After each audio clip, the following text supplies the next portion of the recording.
got it. And if they want to drink Merlot, we're drinking Merlot. No, if anybody orders Merlot, I'm leaving. I am not drinking any Merlot.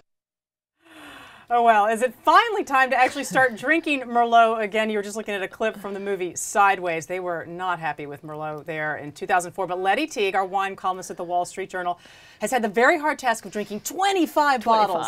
If not more. If not more, of Merlot to find out, is it time to go back to Merlot? But let's explore why it was so out of favor for so long. Do we have to talk about that movie again, Wendy? We do. I just did. It's done. You just did? Okay. We're done. Okay, all right, we're done.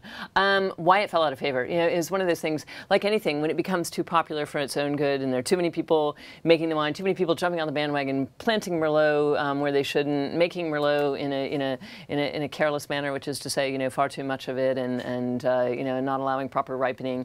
Of course, you end up with a lot of bad examples of something that becomes a victim of its own success. And the funny thing about Merlot to me was that while other wines have recovered, i.e. Chardonnay, there may be some bashers, but it's nowhere near as virulent as the feeling against Merlot. And I have to confess that I was one of them. I just thought, I sort of stayed away from it. Not some particular reason, but just because I did. And even the average drinkers who aren't wine experts like you sort of knew it intuitively. You kind of knew if you went to a restaurant, you didn't want to be the one ordering Merlot, right? You should order like a Cab or Pinot Noir. About you behind your back. Behind your back. All right, but this is why we have you. So you've gone out, you have sampled this 25 plus wines purposely. Generally, have you found that some of them are getting better?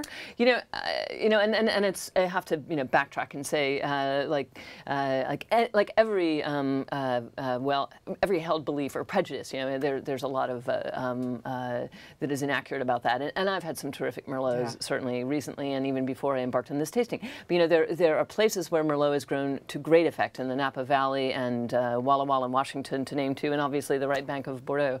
And in Tuscany, certain parts. So when I went on my little tasting endeavor, and I chose wines that I could just get my hands on on the shelf, because there are a lot of great Merlots out there that are very hard to get. You brought these two, yes. Yeah, which is two great examples. The Seven Hills is a vineyard in Washington State. And Washington State produces a lot of really good Merlots. It's the right circumstances, the right viticultural, right conditions, and the right viticultural treatment. And Falesco just happens to be a Merlot from Umbria, which is not a place that you think of, because it's actually near Orvieto, which of course is famous for its white wine, but it's a $12 wine that actually has varietal character. It's it's the things that people say they don't respect about Merlot, that it's soft and approachable, but that also makes it really pleasurable. Whereas the Seven Hills, which to me was like the perfection of when you think of Merlot, because it was very very soft and lush and approachable, but it also had really good acidity and a very firm structure. And in fact, Washington State winemakers